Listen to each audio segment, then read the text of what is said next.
Hi everybody, in this video I'll let you guys know how to play Roblox on school Chromebook. If you want to play Roblox on school Chromebook without downloading the app, then this video will help you out. You could go to this link that is Macrolo and you could go ahead and play Roblox. So what you need to do is first thing first, you have to go ahead and scroll down a bit and go to the link that is easyfun.gg.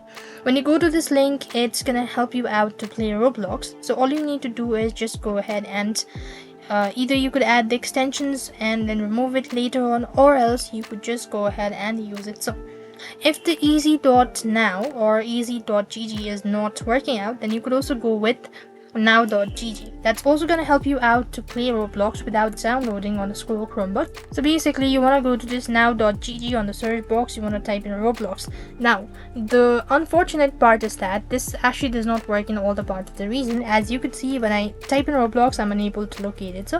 But if this is available in your country, you'll be able to use it and play Roblox without downloading it on your school Chromebook.